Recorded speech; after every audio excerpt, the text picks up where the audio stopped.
अस्सलाम वालेकुम दोस्तों।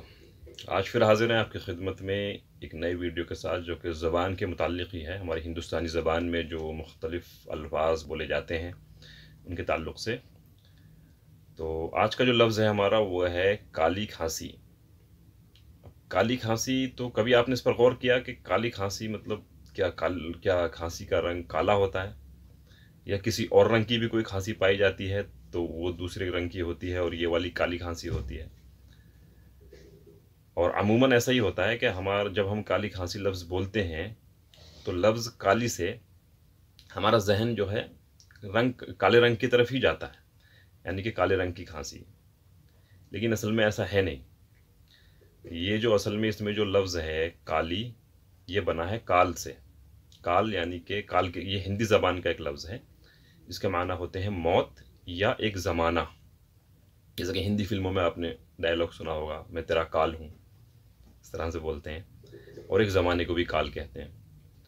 तो इसको फिर काली खांसी यहाँ पे क्यों बोला गया, मतलब वो लफ्ज़ काल यहाँ पे क्यों आया? क्योंकि जब मेडिकल साइंस ने तरक्की नहीं की थी अभी पुराने ज़माने में, तो बच्चों को ये खांसी होती थी और ये लंबे समय तक रहती थी, और अक्सर इसमें डेथ हो जाती थी बच्चों की। यानी कोई इतना अच्छा इलाज उस वक्त तक नहीं था। तो इस एतबार से, क्योंकि इसकी वजह से डेथ होती थी और एक लंबे समय तक रहती थी, इस वजह से इसको काल वाली खांसी, यानी कि जो मौत की खांसी है एक तरह से, तो वहाँ से ये लफ्ज़ लिया गया और फिर ये काली खांसी हो गया। और फिर अमूमन लोग इसको आमतौर पर इस्तेमाल करने लगे। तो अब जो है लोगों के जहन में ये बात, मतलब लोग इस तरफ जहन नहीं जाता लोगों का कि वो ये सोचें कि क्यों भाई इसका नाम काली खांसी क्यों है। और वो जाहिर सी बात है, जब काली खांसी बोलते हैं तो जैसा कि मैंने बताया, और काले रंग की तरफ ही ध्यान जाता है।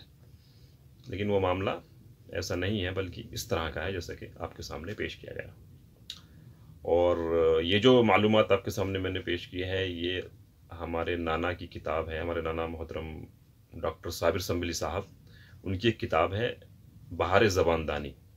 तो वहाँ से ये मैंने लेकर और उसको अपने अंदाज में, अपने अल्फाज में आपके सामने, आपकी खिदमत में पेश करने की कोशिश की है। तो वो एक बहुत अच्छी किताब है बहार ज़बानदानी, उर्दू ज़बान और हिंदुस्तानी ज़बान के ताल्लुक़ से। उसमें आपको बहुत इस तरह की और भी बहुत सी मालूमात, अच्छी अच्छी मालूमात मिलेंगी। अगर मौका लगे तो इस किताब का जो है आप मुताला कर लीजिए। तो बस आज का वीडियो इतना ही था। आपने अपना कीमती वक्त निकाला इस वीडियो को देखने के लिए, उसके लिए बहुत शुक्रिया। और हमारे चैनल के साथ जुड़े रहिए, उसके लिए उसको सब्सक्राइब कर दीजिए, ताकि हमें मोटिवेशन मिलता रहे और हम आगे भी इस तरह के मुख्तलिफ़ मौज़ूआत पर वीडियोज़ बनाते रहें। बहुत शुक्रिया। जज़ाकुमुल्लाह खैर।